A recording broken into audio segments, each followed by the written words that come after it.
वोरा दर्पण स्टूडियो। নমস্কার, নিউজ বরাক দর্পণ YouTube channel থেকে সবাইকে আবারও স্বাগত জানাচ্ছি। আজকের গুরুত্বপূর্ণ বেশ কয়েকটি খবরের সংক্ষিপ্ত হেডলাইন। কাছাড়ে 24,000 ইয়াবা ট্যাবলেট উদ্ধার, গ্রেপ্তার 3। অসমে বন্যা দুর্গতদের জন্য আজমল ফাউন্ডেশনদের 50 লক্ষ টাকার ত্রাণ তহবিল। ধুবড়ীতে সোনার গয়না চুরির অভিযোগে গ্রেপ্তার 1। অন্ধ্রপ্রদেশে ফের বাড়ছে করোনা, মোট আক্রান্ত 26 জন। সোশ্যাল মিডিয়ায় মানহানিকর মন্তব্যের জেল। দিল্লিতে সিজেপির বিক্ষোভের মাঝে বন্ধ 16টি গুরুত্বপূর্ণ মেট্রো স্টেশন। রাম মন্দিরে প্রণামী চুরি নিয়ে কড়া মন্তব্য এলাহাবাদ হাইকোর্টের।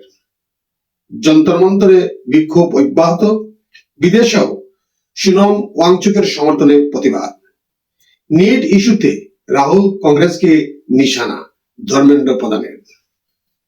ইরানে মার্কিন বিমান হামলা, বাড়ছে মধ্যপ্রাচ্যে যুদ্ধের আশঙ্কা। বিস্তারিত প্রতিবেদনে। কাছাড় পুলিশের মাদক বিরোধী অভিযানে শিলচর ইম্ফল জাতীয় সড়কের রংপুর এলাকায় একটি গাড়ি থেকে 24,000 ইয়াবা ট্যাবলেট উদ্ধার করা হয়েছে। গোপন চেম্বারে লুকিয়ে রাখা 12টি প্যাকেট থেকে এই মাদক উদ্ধার করা হয়। ঘটনায় শিলচরের 2 বাসিন্দা সহ বড়কলার 1 ব্যক্তিকে নিয়ে মোট 3 জনকে গ্রেপ্তার করেছে পুলিশ। বর্তমানে অভিযুক্তদের জিজ্ঞাসাবাদ চলছে। অসমের ভয়াবহ বন্যা পরিস্থিতিতে ক্ষতিগ্রস্তদের জরুরি সহায়তার জন্য আজমল ফাউন্ডেশন 50 লক্ষ টাকার বিশেষ ত্রাণ তহবিল ঘোষণা করেছে। বদরুদ্দিন আজমল জানান, প্রয়োজনে এই তহবিল 1 কোটি টাকায় বাড়ানো হবে। তিনি বুধবার শিবসাগর, চড়াইদেও, জোড়হাটের বন্যা কবলিত এলাকা পরিদর্শন করেন। ইতিমধ্যেই ফাউন্ডেশনের স্বেচ্ছাসেবীরা দুর্গত এলাকায় খাদ্য ও জরুরি ত্রাণ সামগ্রী বিতরণ শুরু করেছে। ধুবড়ী শহরে বাড়িতে কাজ করতে এসে সোনার গয়না চুরির অভিযোগে রমজান আলী ভুইয়া নামে 1 ব্যক্তিকে গ্রেপ্তার করেছে পুলিশ। গোপন সূত্রের ভিত্তিতে অভিযান চালিয়ে অভিযুক্তদের কাছ থেকে চুরি হওয়া সমস্ত সোনার গয়না উদ্ধার করা হয়েছে। বর্তমানে ধৃতকে জিজ্ঞাসাবাদ করছে ধুবড়ী সদর থানার পুলিশ। অন্ধ্রপ্রদেশে ফের বাড়ছে করোনা। নতুন করে 7 জনের শরীরে কোভিড-19 সংক্রমণ ধরা পড়ায় রাজ্যে মোট আক্রান্তের সংখ্যা বেড়ে 26 হয়েছে। নতুন আক্রান্তদের মধ্যে গুন্টুরে 4 জন, পূর্ব গোদাবরীতে 2 জন এবং বাপটানায় 1 জন রয়েছেন। বর্তমানে 10 জন হাসপাতালে চিকিৎসাধীন, 9 জন হোম আইসোলেশনে আছেন এবং 3 জন সুস্থ হয়ে বাড়ি ফিরেছেন। এ পর্যন্ত 4 জনের মৃত্যু হয়েছে, তবে তাদের সকলেরই আগে থেকে গুরুতর শারীরিক সমস্যা ছিল। স্বাস্থ্য দপ্তর জানিয়েছে, সংক্রমণ নিয়ন্ত্রণে নজরদারি ও পরীক্ষা বাড়ানো হয়েছে। সাধারণ মানুষকে আতঙ্কিত না হয়ে সতর্ক থাকার আহ্বান জানানো হয়েছে। ভিড়ের জায়গায় মাস্ক ব্যবহার এবং স্বাস্থ্যবিধি মেনে চলার পরামর্শ দেওয়া হয়েছে। সোশ্যাল মিডিয়া বা অনলাইনে প্ল্যাটফর্মে কাউকে অপমানজনক বা মানহানিকর মন্তব্য করার আগে সতর্ক থাকার বার্তা দিল গুরগাঁও আদালতের এক গুরুত্বপূর্ণ রায়। ভারতীয় বায়ুসেনার অবসরপ্রাপ্ত গ্রুপ ক্যাপ্টেন বিনোদ কে গান্ধীকে মানহানির মামলায় 4 মাসে কারাদণ্ড দেওয়া হয়েছে। তবে উচ্চ আদালতে আপিলেরও সুযোগ দিতে তাকে অন্তর্বর্তীকালীন জামিনও মঞ্জুর করা হয়েছে। আদালত জানিয়েছে, ইমেল বা সোশ্যাল মিডিয়ায় তৃতীয় পক্ষের কাছে অপমানজনক মন্তব্য ছড়ানো মানহানির আওতায় পড়তে পারে। ককরোচ জনতা পার্টির যন্তর মন্তরে বিক্ষোভে ঘিরে নিরাপত্তা জোরদার করেছে দিল্লি প্রশাসন। আইন শৃঙ্খলা বজায় রাখা ও ভিড় নিয়ন্ত্রণের স্বার্থে পরবর্তী নির্দেশ না দেওয়া পর্যন্ত 16টি গুরুত্বপূর্ণ দিল্লি মেট্রো স্টেশন বন্ধ রাখা হয়েছে।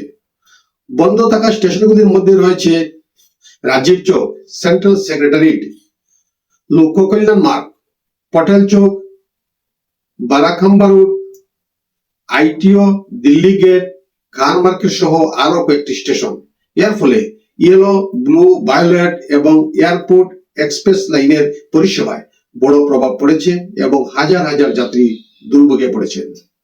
অযোধ্যায় রাম মন্দিরে প্রণামী চুরির ঘটনা প্রসঙ্গে এলাহাবাদ হাইকোর্টের বিচারপতি অতুল শ্রীধরন বলেন, দুর্নীতি ও চুরির মতো ঘটনায় সমাজ এতটাই অভ্যস্ত হয়ে পড়েছে যে মানুষ আর লজ্জিত হয় না। একটি মামলার রায় দিতে গিয়ে তিনি মন্তব্য করেন, রাম মন্দিরে প্রণামী চুরির ঘটনা যদি মানুষের নৈতিক বোধকে নাড়া না দেয় তবে তা সমাজের নৈতিক অবক্ষয়ের ইঙ্গিত। উল্লেখ্য, গত 7 জুন প্রকাশ্যে আসা এই চুরির ঘটনায় এখনো পর্যন্ত 8 জনকে গ্রেপ্তার করেছে উত্তরপ্রদেশ পুলিশের বিশেষ তদন্তকারী দল এসআইটি। দিল্লির যন্তর মন্তরে সোনম ওয়াংচুকের সমর্থনে আন্দোলন অব্যাহত রয়েছে। বিক্ষোভকারীরা কেন্দ্রীয় শিক্ষামন্ত্রী ধর্মেন্দ্র প্রধান ও স্বরাষ্ট্রমন্ত্রী অমিত শাহের পদত্যাগ সহ 5 দফা দাবি তুলেছেন। এদিকে নিউ ইয়র্ক, সান হোসে, লন্ডন ও ডাবলিনেও ওয়াংচুকের সমর্থনে বিক্ষোভ অনুষ্ঠিত হয়েছে। তৃণমূল নেত্রী মহুয়া মৈত্র আন্দোলনকে সমর্থন জানিয়ে কেন্দ্রকে কটাক্ষ করেছেন। নিট প্রশ্নপত্র নিয়ে দেশ জুড়ে বিক্ষোভের মাঝেই কেন্দ্রীয় শিক্ষামন্ত্রী ধর্মেন্দ্র প্রধান রাহুল গান্ধী ও কংগ্রেসকে তীব্র আক্রমণ করেছেন। তার অভিযোগ, সংসদের বাজেট অধিবেশন চলাকালীন রাজনৈতিক উদ্দেশ্যে ছাত্রছাত্রীদের ব্যবহার করছে কংগ্রেস। তিনি জানান, সরকার নিট ইস্যুতে সংসদে বিস্তারিত আলোচনায় প্রস্তুত এবং শিক্ষা ব্যবস্থায় স্বচ্ছতা ও সংস্কার আনতে প্রতিশ্রুতিবদ্ধ। যুক্তরাষ্ট্র ও ইরানের চলমান সামরিক সংঘাত আরো তীব্র হয়েছে। টানা 11 দিনের রাতে মার্কিন বাহিনী ইরানের একাধিক গুরুত্বপূর্ণ সামরিক ঘাঁটি, ড্রোন স্টোরেজ, অপারেশন সেন্টার ও লজিস্টিক অবকাঠামোতে বিমান হামলা চালায়। মার্কিন দাবি, হামলায় লক্ষ্য ছিল ইরানের সামরিক অবস্থা দুর্বল করা এবং হরমুজ প্রণালী দিয়ে চলাচলকারী আন্তর্জাতিক বাণিজ্যিক জাহাজের নিরাপত্তা নিশ্চিত করা।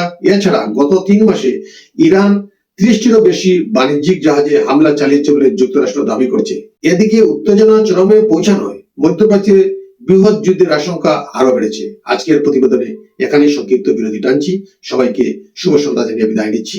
নমস্কার।